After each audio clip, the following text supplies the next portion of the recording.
Hi, I'm Chava. I am a wedding makeup artist and I also do makeup for some local theater. I'm going to show you the simplest way to get a professional look when doing your eyeshadow.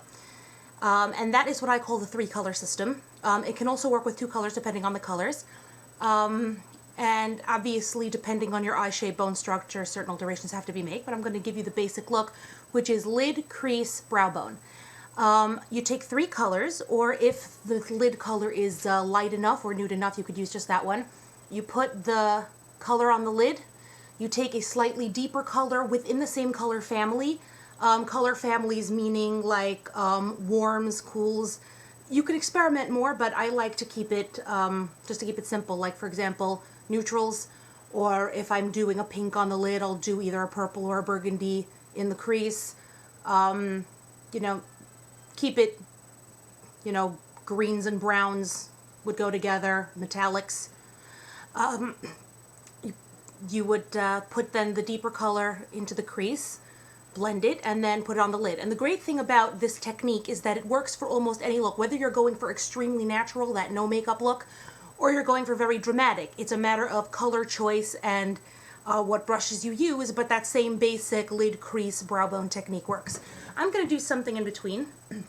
I'm going to use, I think I'm going to go with like a champagne kind of look today. I'm just going to select an eyeshadow brush. I've already applied a primer on my lid. And I'm going to take a fluffy eyeshadow brush. You would select your eyeshadow brush depending on how much pigment you want to pack in and on the shape of your eye. I'm going to take a kind of champagne-y pinkish color. Take off the excess, and I'm going to go across the lid. I'm doing more of a softer look since I'm probably just going to keep it on for the day. I'm sorry.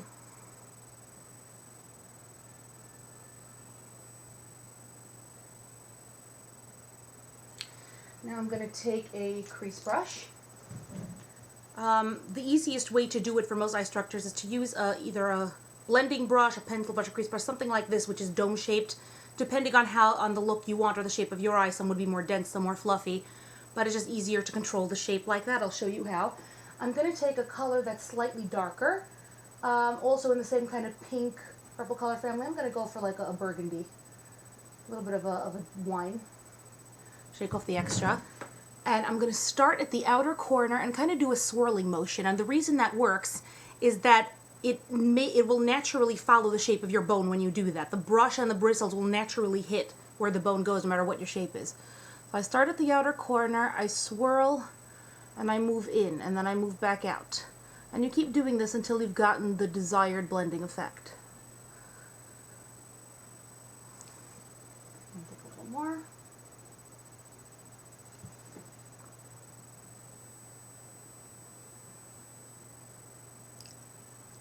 If you want it more blended, you would do like wider circles.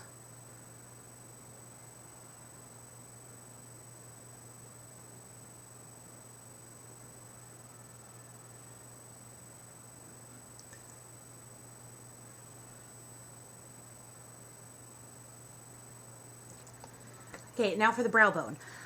For a regular look, like you're going to wear every day, or even for many evening looks, I don't like to use a shimmery brow bone highlighter when the rest of the eyeshadow is shimmery, unless it's like for a bride or something where you want a lot of shimmer.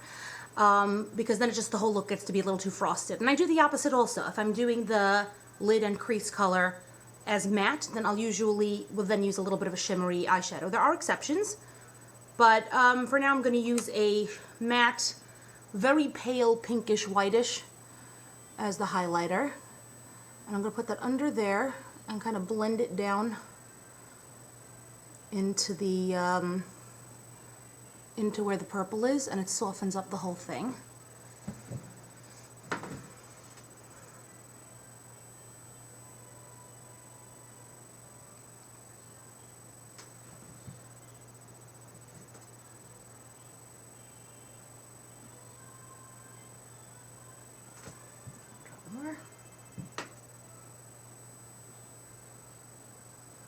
Now, obviously, if you have smaller eyes, you would do less. You do like a smaller crease thing and maybe just a little, you have to adjust it to your look. But in general, the 3-color technique works for most things, and it gives a very professional, look.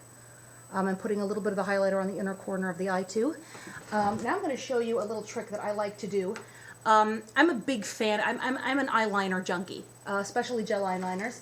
And I use them for lots of stuff. I like to get them in lots of different colors, but I find that black generally works best for the top, but I'll use all kinds of colors underneath, and I find it just lasts better than using pencil or powder. I am going to take a shimmery purple eyeliner, and where's my eyeliner brush? I'm a little disorganized. Where are you? There you are.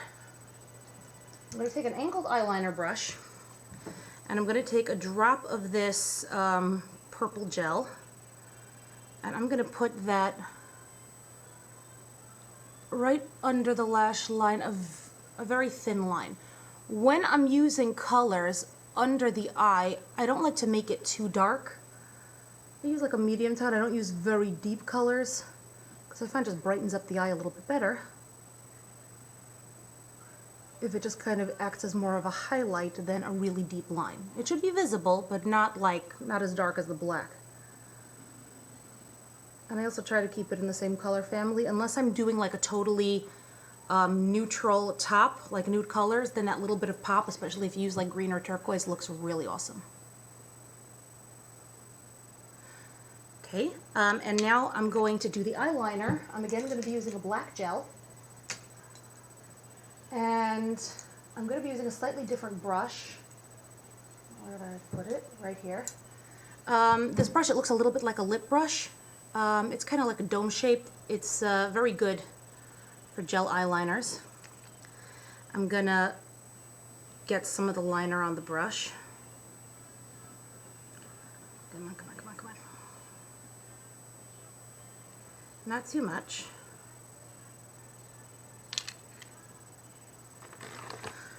And I'm gonna take my own mirror here. It's a little hard to do in the screen, but I'll try to do it so you could see.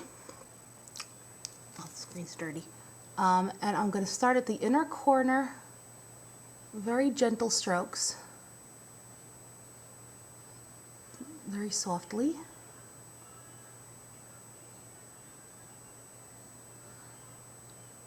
Gel eyeliners are very popular right now, and I'm crazy about them because it gives you the look, the depth, and the sweep of a liquid liner, but it's far easier to control.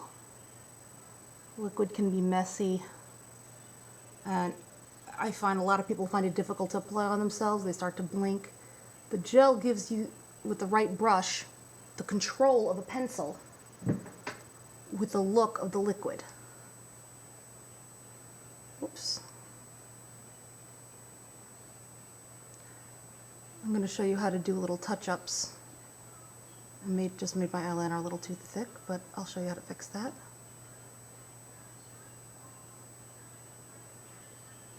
And I'll add a little wing there.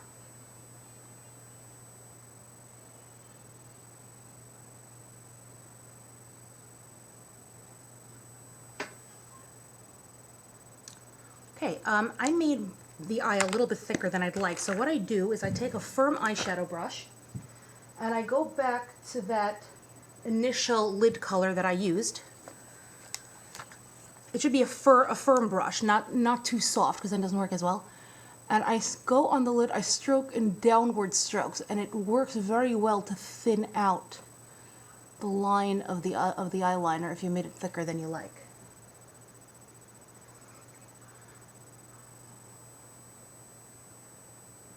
And it does so very evenly, and because of the way the skin on the lid moves, when you do it, it'll still leave a thin line. It's almost impossible to cover the whole thing, but it'll thin it out a little.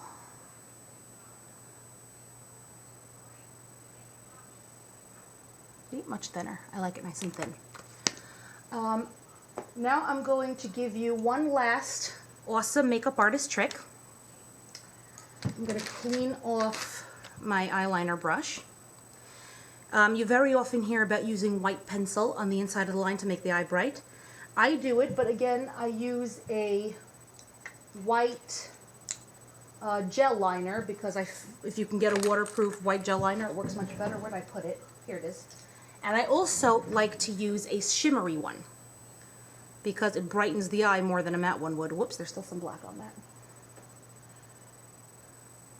When you're adding a gel liner to the waterline, make sure there's very, very little on the brush, because if it clumps, it'll get in your eye, it'll get on your lenses, it gets on everything, and it's no fun. Just a teeny weeny bit, it'll show.